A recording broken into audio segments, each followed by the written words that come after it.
বলে চট দিয়ে একেবারে দাঁত ফেলা দিব, ঠিক আছে? আমল তো কথা বলো, যাও রান্না করো। তুমি আমারে মারবা? তোমার সংসারই আমি করব না। কার বাচ্চা দেখছো? এই সকাল থেকে কাজ করতেছি, কইছিলাম বন্ধু একটু পানি লয়ে গেলে গিয়া, অন ফোন তো পানি আনলো না, কোনো কিছু বুঝি না। মানুষের বউরে দিহি জামাই লয়ে গিয়ে বন্ধু কামই করে, আর আমার কপালে কি মিলছে আমি কিচ্ছু বুঝি না। একটু হরমাইশ দিলে হরমাইশটা করতেছে না, অনেক বাড়ির যা দেখুন কি করে, আর কাম করতাম না। কি একটা অবস্থা বাবারি বাবা।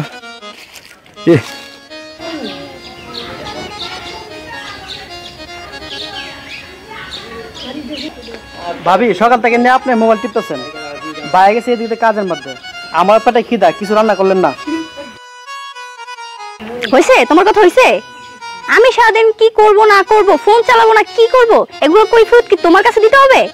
তোমার ভাইয়ের তো 7 জন্মের ভাগ্য যে আমার মতো একটা বউ পাইছে। ভাবি আপনিও তো বেশি বলে ফেলাইতেছেন। যাই হোক আমি বিষয়টা বাইকে জানাইতেছি। যাও যাও, যাই তোমার ভাইয়ের কাছে বিচার দাও, শুধু ভাইয়ের কাছে না, পারলে পুরো 14 গোষ্ঠীর কাছে বিচার দাও, তাতে আমার কিচ্ছু যায় আসে না। যাও। শুনছি বড় ভাবে নাকি মায়ের সমতুল্য, কিন্তু এমন কোনো গুণ আপনার মধ্যে পাইলাম না এবং কোনো ভালোবাসা পাইলাম না। ঠিক আছে আমি যাই। হইছে, যাও যাও, আমাকে নীতি শিখাইতে হবে না, আইসে আমার নীতি শিখাইতে যত্তস।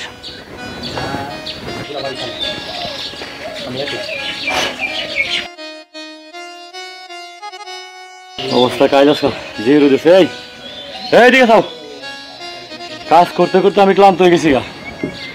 তুমি মোবাইল টিভি করছো, আমি কইছিলাম বন্ধু একটু পানি লয়ে দেবার লেগে, মাথার মধ্যে কিটা ঢুকাই আছে না, বন্ধ হয়ে গেছে কাজ করতে, একটু পানিটা নিয়ে যাই। হ্যাঁ ঘটনা কি, এমন করলে কি সংসার চলবো? আইসে একেবারে আমার স্বামী যান, হের লেগে আমার পানি নিয়ে যাইতে হইব। আর কি কইলা, তুমি কাজের থেকে আসছো, তো তুমি কাজ করো মানুষ, তুমি কাজ করবা না, তোকে কাজ কি আমি যে করবো? আমার কথা হলো, তুমি যেটা কইছো কাজ এলা আমার সংসারের কাজ স্বামী স্ত্রী মিলে করো লাগে, ঠিক আছে? আর আমি তোমার কইছি না বন্ধু কেমন লাগে কাজ করা লাগে, একটু ফানি লাগে কইছি, যা কিতা বাদ দাও। তুমি আমার সংসার আওয়ার পরে থেকে কি চৈতাল যে আরম্ভ করছো এটা একমাত্র আমি জানি। আমি পারি না পারাপড়শি কোনো কাছে কেউ কাছে বলার লেগা, কইতে গেলে এটা আমার লজ্জার বিষয়। অনেকে রান্না বাড়া কিছু হয়েছে খাওয়ান যাবো। তোমরা দুজনে মিলে কি শুরু করছো কত? একটু আগে তোমার ছোট ভাই আইসা বলতেছে বড় ভাবি মায়ের সমান, এইটা সেইটা ওইটা সেইটা, আমাকে নীতিবাচক কথা শিখাইতে আসছে। কি তোমরা কি শুরু করছো? তোমার যে এতদিন এই যে রান্নাবাড়ি করে খাওয়াইছে, এটা তো তোমার 7 জন্মের ভাগ্য, তার উপরে আবার বলতেছো রান্নাবাড়ি হয়েছে কিনা। আমি কি বাসায় কাজ করার জন্য আসছি? দেখো বন্ধেতে কাজ কাম করেছি, মেজাজ কিন্তু এমনি গরম আছে, আর আজকে প্রচুর রোদ উঠছে, গাইমের মধ্যে শরীরের কি অবস্থা। বাড়িতে আইছি আওয়ার পরে দেখলাম তুমি মোবাইল টিপতেছ রান্না না করিয়া, আবার তুমি বলতেছো আমার রান্না করে যাও, এটা তোমার 7 জন্মের ভাই আমার। হ্যাঁ কি কথা বলে চট দিয়ে একেবারে দাঁত ফেলা দিব, ঠিক আছে? আমল তো কথা বলো, যাও রান্না করো। তুমি আমারে মারবা? তোমার সংসারই আমি করব না। কার বাচ্চা দেখছো? উচিত কথা বললাম, কি একটা দাগ দেখা গেল আমার।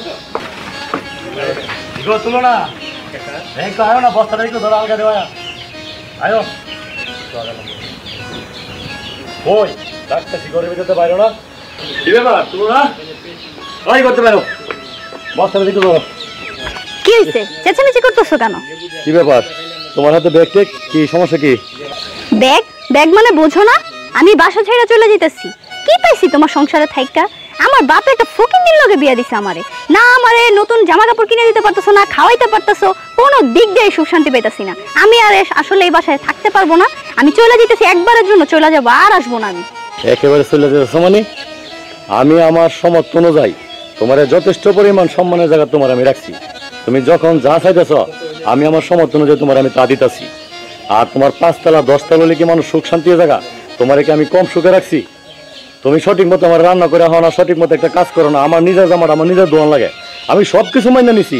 তুমি সারাদিন বসে মোবাইল টিপো, যা এত তো সব কিছু মাইনে নিলাম, এখন তুমি বলতেছো আমার সংসার করতে তুমি ছেলে বাগা, তোমার আমি কোন দিক দিয়ে অসুখের মধ্যে রাখছি বলো? হইছে, তোমার এত কথা শুনতে ভালো লাগতেছে না, আমি চলে যেতেছি, পালে ডিভোর্স লেটারটা পাঠাই দিও। আমার একটা কথা শোনো, তুমি মনে ভুল করতেছো বুঝছো, এটা লাগে একদিন তোমার পস্তাইতে হইব।